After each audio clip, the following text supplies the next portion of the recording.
우리 다 같이 하나님을 사랑하시면 아멘 하십시다.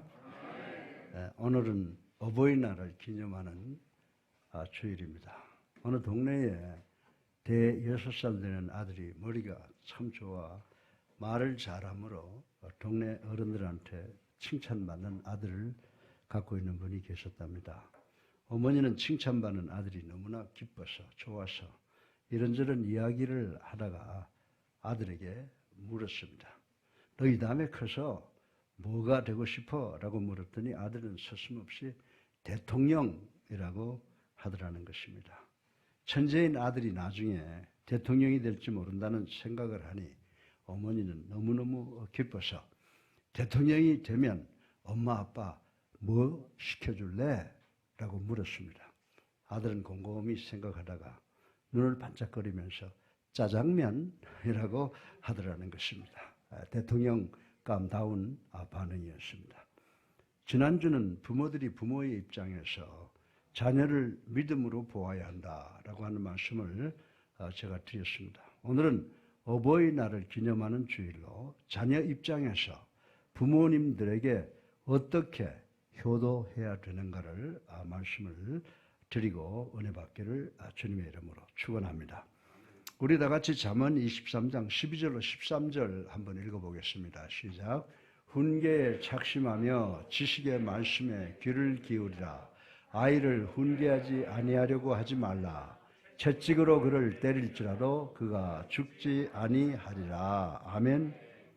혹시 우리 부모님들은 자식이 잘못할 때 자식을 때리는 일이 있는지 모르겠습니다. 물론 자식을 때릴 때 부모는 마음이 아파 울고 자식은 종아리가 아파서 울지만 자식에게는 큰 유익이 되는 일이라고 성경은 지적을 해주고 있습니다. 그리고 19절에 보면 내 아들아 너는 듣고 지혜를 얻어 내 마음을 바른 길로 인도할지니라고 말씀을 했습니다. 여기서 우리 자식을 둔 부모의 마음을 엿볼 수가 있습니다. 부모는 자식을 다 사랑합니다. 따라서 자식을 둔 부모에게는 기쁨이 있습니다. 요즘 할머니, 할아버지들이 모이면 손주 자랑을 하는데 자랑을 하려면 주변 친구들에게 적어도 10,000원짜리 한 장을 내놓고 한다는 재미있는 이야기를 듣고 있습니다. 사실은 어린 아이들도 더 예쁜 아이가 있고 덜 예쁜 아이가 있으나 모든 부모에게는 자기 아이가 제일 예쁘다고 생각이 됩니다. 자녀는 부모에게 많은 기쁨을 가져다 줍니다. 우리 다 같이 본문 24절로 25절을 함께 읽어보겠습니다. 시작. 의인의 아비는 크게 즐거울 것이요 지혜로운 자식을 낳은 자는 그로 말미암아 즐거울 것이니라. 내 부모를 즐겁게 하며 너를 낳은 어미를 기쁘게 하라. 아멘. 그리고 요한 3서 4절을 보면요. 사도 요한은 우리들에게 이런 권면의 말씀을 주고 있습니다. 내가 내 자녀들이 진리 안에서 행한다함을 듣는 것보다 더 기쁜 일이 없도다. 예. 부모가 자녀에 대해서 여러 가지 소식을 듣는 것도 다 귀한 일이지만은 자기 자녀들이 진리, 다시 말해서 참된 신앙 안에서 산다는 말을 들을 때 가장 기쁘다고 말씀을 하고 있는 것입니다. 예를 들어서 하나님을 경외하는 삶, 하나님의 뜻을 순종하는 생활, 그 계명을 지키는 생활, 그리고 범사에 예수 그리스도의 발자취를 따르는 생활, 회개, 성결, 겸손, 진실, 근면, 충성, 절제, 사랑의 생활을 하는 것입니다. 더구나 하나님의 나라와 하나님의 의를 구하는 생활을 합니다. 무슨 일이든지 교회 봉사는 적극적으로 합니다. 복음을 전파합니다. 교육에 힘씁니다. 봉사하는 일에 참여합니다. 국가 민족을 위해서도 정성껏 일합니다. 이 얼마나 부모에게 기쁨이 되는 일입니까? 믿는 부모로서 목회자로서 제일 큰 기쁨이 무엇인지 여러분들 아시죠? 내 아들이 내 딸이 더 나아가서 내가 전도해서 예수 믿는 사람들이 집사가 되고 권사가 되고 장로가 되고 혹은 목사가 되는 것을 볼 때 이보다 더 큰 기쁨이 어디에 있겠습니까? 그 이유가 무엇입니까?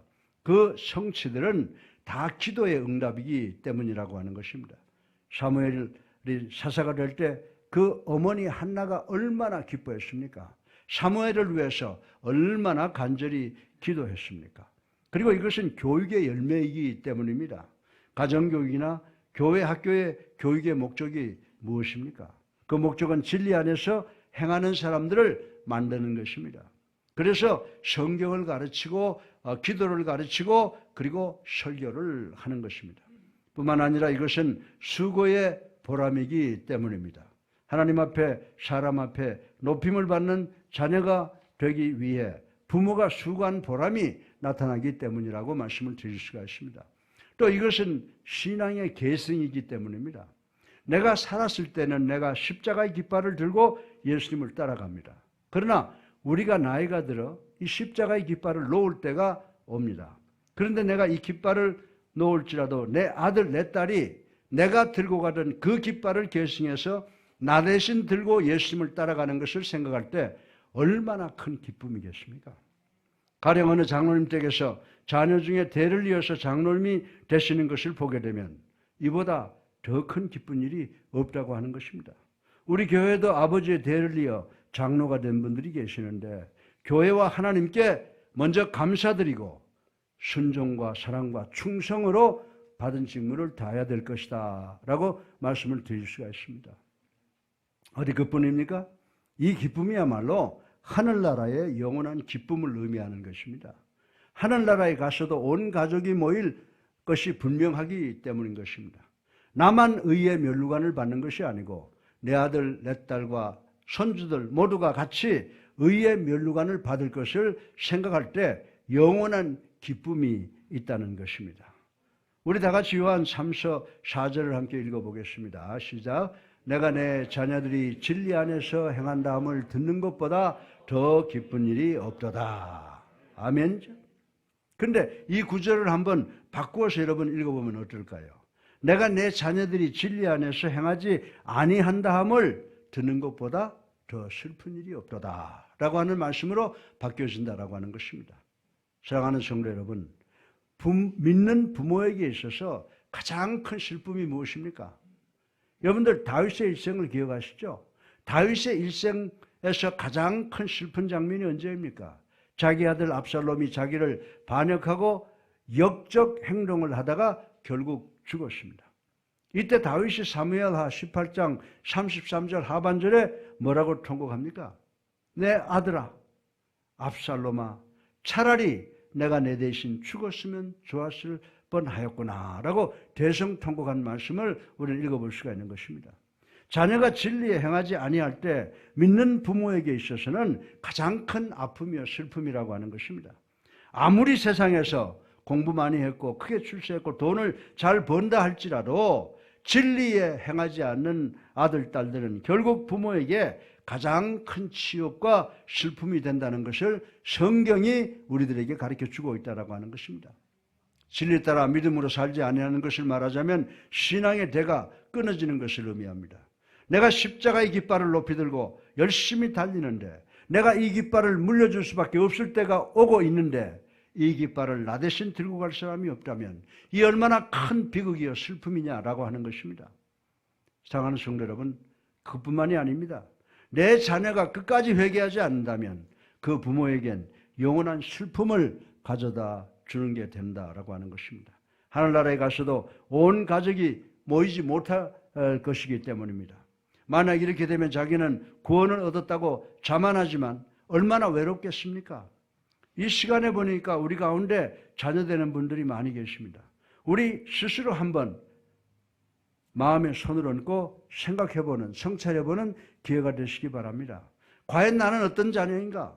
내가 부모에게 기쁨을 주는 자녀인가? 아니면 슬픔을 주는 자녀인가? 혹은 내 부모의 눈에서 눈물 나게 하는 자녀들인가? 내가 부모들로 하여금 눈물을 흘리게 하는 때는 없는가? 만일 부모에게 기쁨을 주는 자녀가 되었다면 이에 더 큰 행복이 없다는 것을 다시 한번 생각하기를 바랍니다. 더할 말씀이 없습니다. 그저 겸손한 마음으로 더욱 힘써 옳은 길을 걷고 주의 일에 봉사하시기를 주님의 이름으로 축원합니다. 그런데 우리 가운데 한 분이라도 그렇지 못한 분이 혹 계십니까? 분명히 들으시길 바랍니다.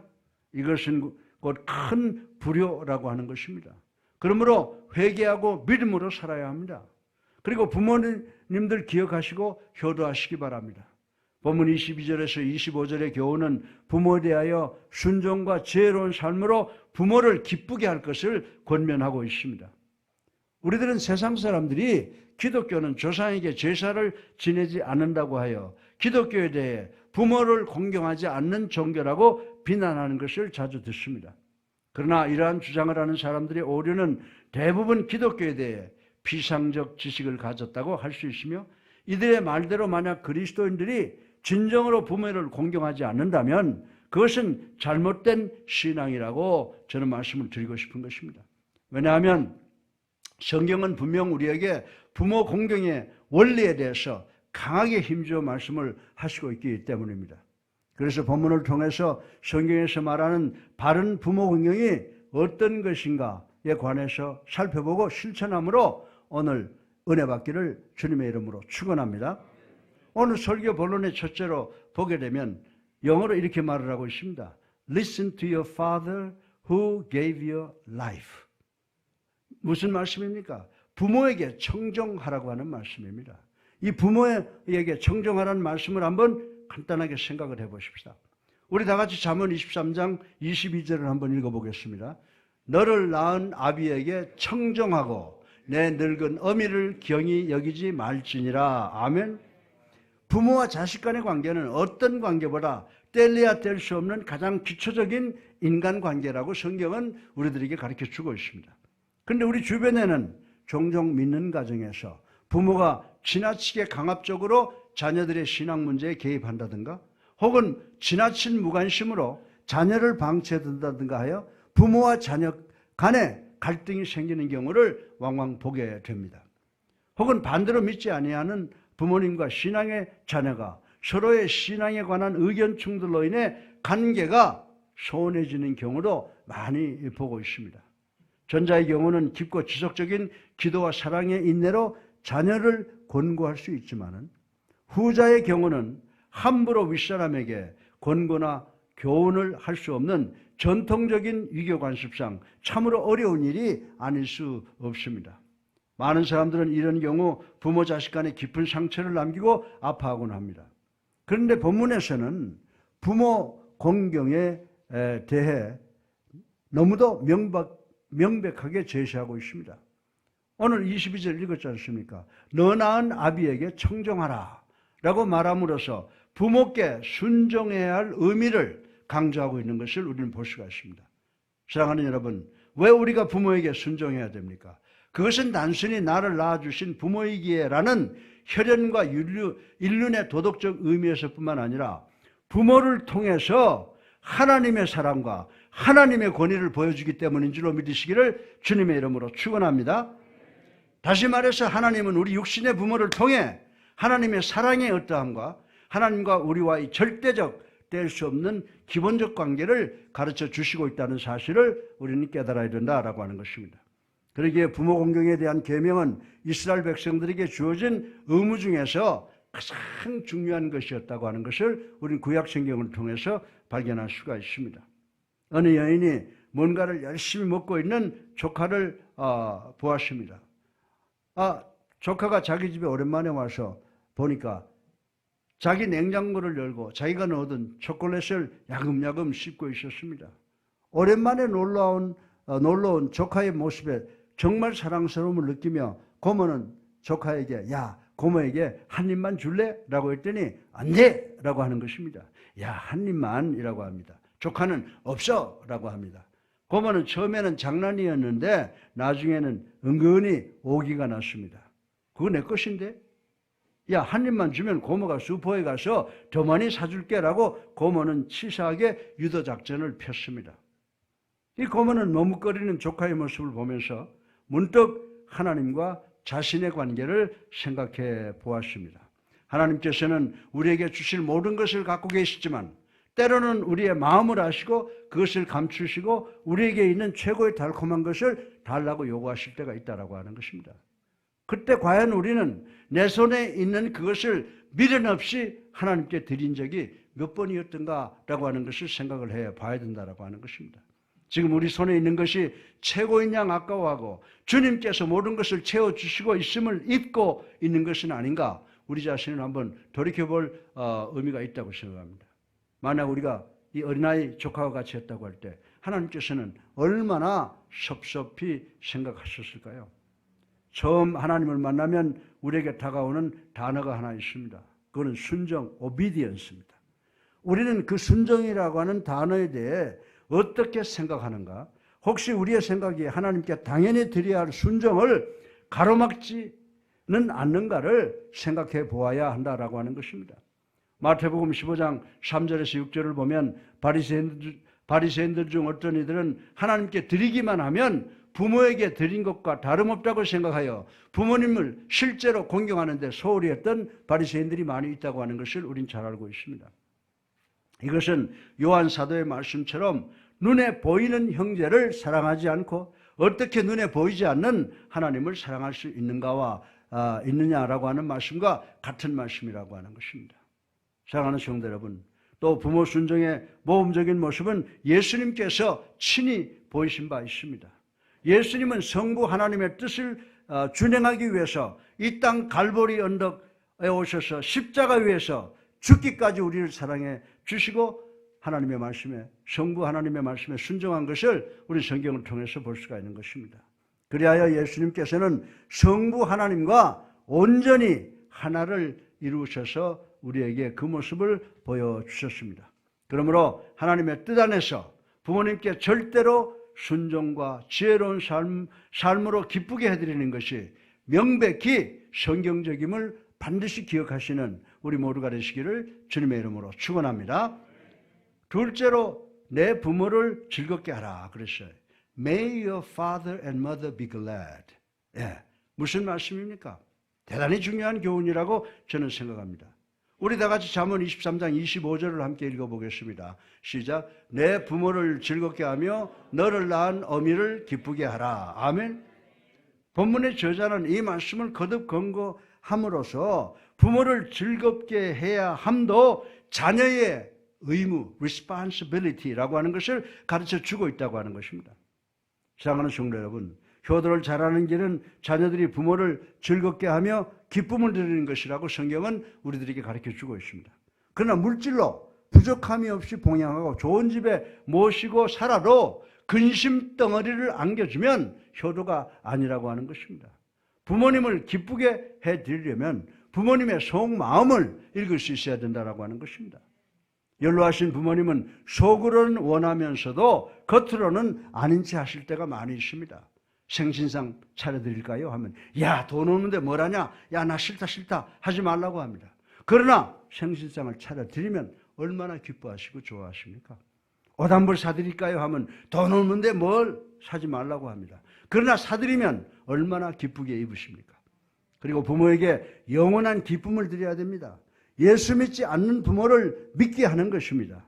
구원받아 영생복락을 누리도록 하는 것이 최고의 효도라는 사실을 우리는 깨달아야 되는 줄로 믿으시기 바랍니다. 믿는 부모님에 대해서 교회생활 재미있도록 보살펴 드려야 됩니다. 또한 무엇보다도 부모를 위해 매일 기도하는 것 중요합니다. 꼭 그렇지는 않을지라도 그만큼 부모를 기쁘게 해드리기 위해 노력해야 된다는 의미라고 하는 것입니다. 구체적으로 부모님을 즐겁게 해드리기 위해서는 자녀로서 부모님을 사랑해야 됩니다. 부모님에 대해 따뜻한 마음으로 따르고 사랑하는 마음은 그분을 즐겁게 해드리는 필수적인 요소라고 말씀을 드릴 수가 있습니다. 이것은 너무나도 당연한 이치이지만 나이 들면서 세상에 바빠서 부모님에 대한 사랑이 식어질 때가 있다라고 하는 것입니다.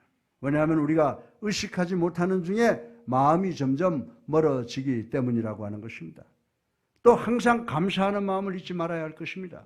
오랜 시간 동안 정신적으로 물질적으로 양육하시고 생존 경쟁이 치열한 이 험한 세상에서 길러주신 것을 감사해야 할 것이다 라고 하는 것입니다.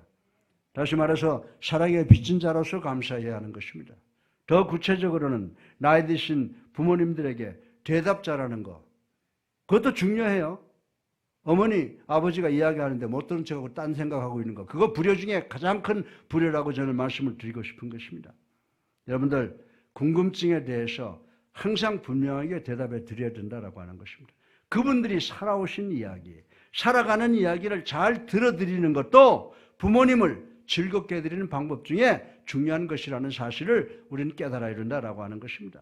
나와는 관계없는 것 같고 시간 낭비하는 것 같고 잔소리처럼 들릴 때도 없지 않아 있다라고 하는 것입니다. 그러나 경제적으로 가난하고 정치적으로 사회적으로 억눌린 시대를 사셨던 분들임을 생각할 때 오늘의 우리들이 있기까지 그분들의 보이지 않는 희생이 큰 밑거름이 되었다는 사실을 잊으면 안 된다라고 하는 것입니다. 어떤 사람들은 예수 믿는데 더 크고 위대한 일이 많은데 언제 그 사소한 일까지 모두 신경 쓰라 싶어 기본적인 인간관계를 소홀히 하기도 할 것입니다.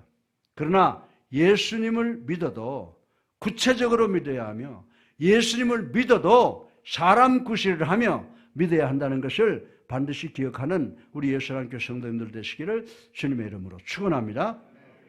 그것이 하나님 나라의 기초가 가정부터 시작되기 때문이라고 하는 것을 우리 알아야 된다라고 하는 것입니다. 부모님의 사랑에 대해 깊이 묵상하는 자만이 하나님의 사랑, 무조건적인 사랑, 아픔의 사랑, 먼저 사랑, 끝까지 사랑에 관해 깊이 깨달을 수 있게 될 것이다라고 하는 것입니다. 사랑하는 성도 여러분, 그리스도께서 가신 길은 참 하나님과 그리스도께서 가신 길은 참 하나님과 참 인간이 되시기 위한 길이었다고 하는 사실을 우리는 깨달아야 된다라고 하는 것입니다. 그러므로 그 뒤를 따르는 우리에게 주어진 길도 하나님에 관해서는 예수님의 장성한 지식의 분량에까지 이르러야 할 것이며 인간관계에서의 삶은 진실로 주님이 우리에게 보여주셨던 참 사랑을 실천할 줄 아는 우리가 되어야 될 줄로 믿으시기를 주님의 이름으로 축원합니다. 어느 종교도 따를 수 없는 차원 높은 이러한 참사랑의 길이 우리 그리스도인의 가정에서부터 출발함을 기억하시고 하나님 사랑과 부모님의 사랑을 깊이 묵상하고 실천하시는 복 있는 우리 그리스도인들이 되시기를 주님의 이름으로 축원합니다. 셋째로 마지막으로 기독교의 효도는 차원 높은 가치를 소유하고 있음을 생각해 보겠습니다. 제가 이 말씀을 읽어보면서 영어 성경을 펼쳐보니까 My son, my son, give me heart. My son, give me your heart. 예, 지금 뭐라고 말씀하시고 있습니까? 야, 아들아, 딸아, 네 마음을 나에게 주어라. 이렇게 말씀을 하시고 계시는 것을 우리가 볼 수가 있습니다. 자, 그러면 우리 다 같이 잠언 23장 26절을 한번 읽어보겠습니다. 시작. 내 아들아, 내 마음을 내게 주며 내 눈으로 내 길을 즐거워할지어다. 아멘.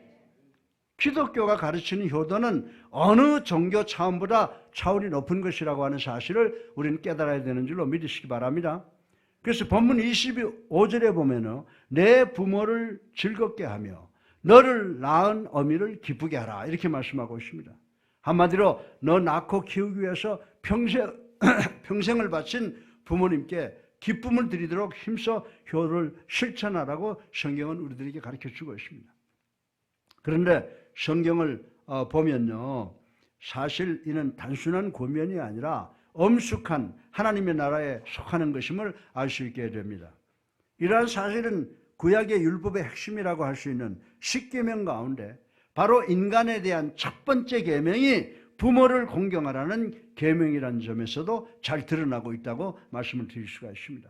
그것도 출애굽기 20장 1절로 2절에 보면 나는 너를 애굽 땅 종되었던 집에서 인도하여 낸 내 하나님 여호와니라. 아멘. 이 말씀은 축복입니다. 축복의 약속이 첨부되어 있습니다. 따라서 히브리인들은 효도를 그 어떤 가치보다도 더 중요하게 생각을 했다는 것을 우리는 구약 성경을 통해서 알 수가 있습니다. 히브리인들이 효도를 중요하게 생각한다는 사실은 신구약 중간기에 기록된 것으로 추정이 되며 그들의 사상이 잘 담겨져 있는 집회서를 살펴보면 더욱 확실하게 드러나 있습니다. 예, 이 유대인들이 집회할 때마다 읽는 내용, 그리고 천주교인들이 즐겨 읽는 내용이 바로 이런 의미가 실려져 있습니다. 너희는 들으라. 내가 자녀의 본분에 대해서 말하리니 내 말을 듣고 실천하며 구원을 받으리라. 주님께서는 자식들에게 아비를 공경하게 하셨고 또한 어미의 권위를 보장해 주셨다. 아비를 공경하는 것은 자기 죄를 벗는 것이며 어미를 공경하는 것은 보화를 쌓아 올리는 것이다. 아비를 잘 섬긴 공은 잊혀지지 않으리니 내 죄는 용서받고 새 삶을 이룰 것이다. 내가 역경에 처했을 때 주님께서는 너의 효도를 기억하시겠고 내 죄는 얼음이 햇볕에 녹듯이 사라질 것이다. 자기 아비를 저버리는 것은 하나님을 모독하는 것이요 어미를 노엽게 하는 것은 주님의 저주를 부르는 것이다. 아멘. 네.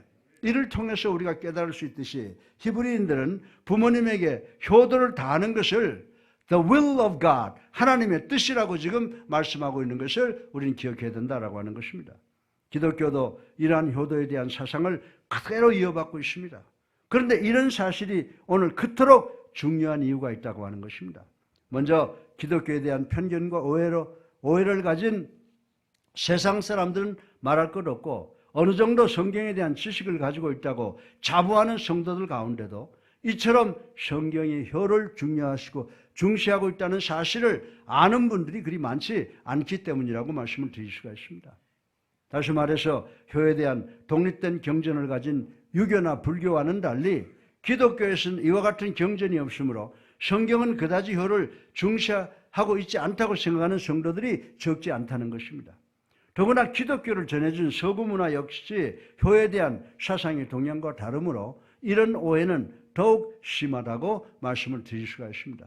그러나 앞서 살핀 바와 같이 성경은 효에 대한 계명을 인간에 대한 첫 번째 계명으로 말씀하고 있을 뿐만 아니라 불효를 행하는 자식에 대해서는 사형을 명할 정도로 그 중요성을 강조하고 있다는 사실을 우리는 깨닫고 명심해야 되는 줄로 믿으시기를 주님의 이름으로 축원합니다.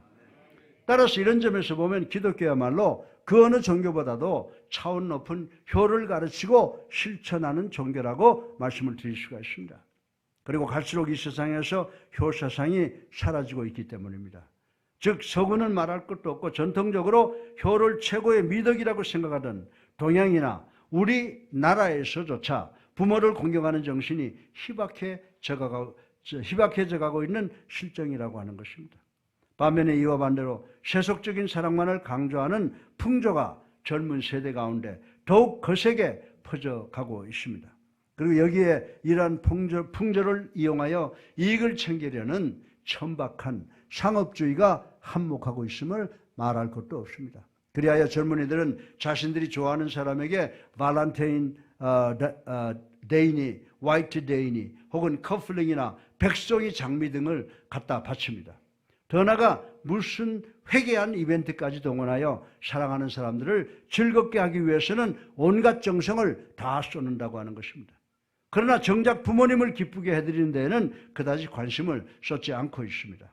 그러나 사랑하는 우리 성도 여러분, 자신의 뿌리를 망각하고 무시하는 자에게는 소망이 없는 줄로 믿으시기를 주님의 이름으로 축원합니다. 우리 다 같이 요한일서 4장 20절을 읽어보겠습니다. 시작. 누구든지 하나님을 사랑하노라 하고 그 형제를 미워하면 이는 거짓말하는 자니 보는 바 그 형제를 사랑하지 아니하는 자는 보지 못하는 바 하나님을 사랑할 수 없느니라. 아멘. 이 말씀은 보이는 부모님을 섬길 줄 모르는 자가 눈에 보이지 않는 하나님 아버지를 올바로 섬기겠느냐라고 하는 것입니다. 이 말씀의 의미는 성도들마저 세상의 이러한 풍조에 휩쓸린다면 이 사회는 물리고 교회의 미래 또한 없으리라고 말씀을 하고 있는 것입니다. 그러므로 사랑하는 성도 여러분, 우리가 디모데 후서 3장 2절에 보면요, 날이 갈수록 부모에게 무관심하고 나아가 부모에게 거역하면서도 그것이 죄인 줄 모르는 이 종말의 때에 우리는 더욱 힘써 부모를 공경할 것을 교훈으로 하고 있음을 명심하시기를 주님의 이름으로 축원합니다. 그리고 동시에 우리부터 말씀을 따라 그 어느 종교도 따를 수 없는 차원 높은 효를 실천함으로써 성경의 진리와 하나님의 영광을 더욱 분명하게 나타나도록 노력하는 우리 모두가 되기를 주님의 이름으로 축원합니다. 룻기 1장 16절에서 17절에 룻은 이렇게 고백하고 있습니다. 우리 다 같이 한번 천천히 읽어보시겠습니다. 시작.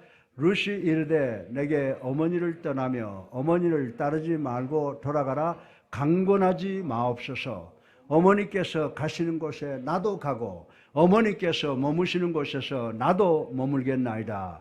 어머니의 백성이 나의 백성이 되고 어머니의 하나님이 나의 하나님이 되시리니 어머니께서 죽으시는 곳에 나도 죽어 거기 묻힐 것이라. 만일 내가 죽는 이외에 하나님을 어머니를 떠나면 여호와께서 내게 벌을 내리시고 더 내리시기를 원하는지라. 아멘.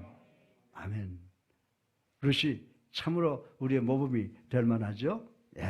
우리 다 같이 에베소 6장 1절로 3절 다시 한번 읽어보겠습니다. 시작. 자녀들아 주 안에서 너희 부모에게 순종하라. 이것이 옳으니라. 내 아버지와 어머니를 공경하라. 이것은 약속 있는 첫 계명이니 이로써 내가 잘되고 땅에서 장수하리라. 아멘.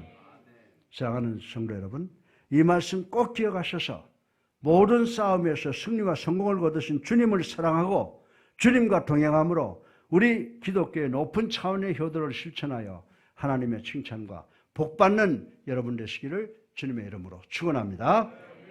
결론입니다. 우리가 주님께서 행하신 대로 행할 때 우리에게 참된 지혜와 승리가 있습니다. 우리 다 같이 본문 26절 한번 읽어보겠습니다. 시작. 내 아들아 내 마음을 내게 주며 내 눈으로 내 길을 즐거워할지어다. 예. My son, give me your heart and let your eyes keep my ways. 예, 이 말씀이 무슨 말입니까? 여기서의 말씀은 뭡니까? 예, give me your heart. 이 말은 내 마음을 내게 주며 라고 하는 말인데 이 말은 곧 나를 가장 귀하게 여겨 사랑하고 나를 향한 관심을 두지 말라 하는 그 말씀인 줄로 믿으시기 바랍니다. 그리고 또 보게 되면 그 다음 구절이 Let your eyes keep to my ways. 내 눈으로 내 길을 즐거워하라. 이 교훈은 무슨 교훈입니까? 우리 주님께서 내가 간 길을 기쁜 마음으로 주목하여 보고 배우라는 거예요. 그대로 따르라고 하는 명령이라고 말씀을 드릴 수가 있습니다. 따라서 이 말씀은 누구보다도 자식을 사랑하는 부모나 제자를 사랑하는 스승이 줄 수 있는 가장 귀한 말씀이라고 할 수가 있습니다. 그러나 현실적으로 보면 이 땅의 모든 부모와 스승이 이런 말을 할 수 있는 것은 아닐 것이라고 생각이 되어집니다. 왜냐하면 그들도 다 연약한 인간인지라 여러 가지 실수와 허물이 있을 수 있고 그러기에 혹 어떤 경우는 너는 나처럼 실패자가 되지 말라는 말을 할 수도 있기 때문인 것입니다. 그렇다면 하늘과 땅 사이에 이런 말씀을 가장 자신 있게 완전하게 하실 수 있는 분은 누구이십니까? 그분은 오직 예수 그리스도 한 분밖에 없는 줄로 믿으시기 바랍니다. 그렇다면 우리는 왜 예수 그리스도를 주목하고 예수님께서 걸어간 대로 그대로 행해야만 합니까? 지혜와 지식을 얻기 위한 모든 배움의 시작은 imitation, 모방에 있기 때문이라고 저는 말씀을 드리고 싶은 것입니다. 앞서간 사람들의 시행착오와 성공에 이르기까지 경험했던 무수한 실패와 갈등을 주의 깊게 듣고 그들이 걸어간 길을 따라 걸어간다면 결코 실패하지 않을 것이기 때문입니다. 사실 사단과의 싸움에서 승리하고 그리스도께서 가신 길을 따라감으로 구원을 성취하는 일을 일개 사업과는 비교할 수 없을 정도로 차원 높은 일들의 연속이며 보다 어려운 작업이라고 할 수가 있습니다. 그러나 이 과정을 가장 완벽한 승리와 함께 통과하신 분이 바로 우리 구주 예수 그리스도라고 하시는 것입니다. 따라서 이러하신 주님을 주목하며 그분을 따라 그분대로 보고 배워 실천하는 것보다 더 크고 확실한 승리를 거두는 비결은 없을 것이라고 저는 생각을 합니다. 사랑하는 성도 여러분, 이 땅에서 성공을 거두고 영적 싸움에서도 완벽한 승리를 거두는 지혜를 원하십니까? 아멘? 네. 그렇다면 먼저 이 모든 싸움에서 성공과 승리를 거두신 주 예수 그리스도를 사랑하고 그분과 함께 동행하시기를, 그래서 시온의 대로를 걷기를 애쓰시는 여러분 되시기를 주님의 이름으로 축원합니다. 그러면 온전한 승리와 함께 영원히 쇠하지 않을 하늘나라의 영광을 소유하는 우리가 될 줄로 믿으시기를 주님의 이름으로 축원합니다.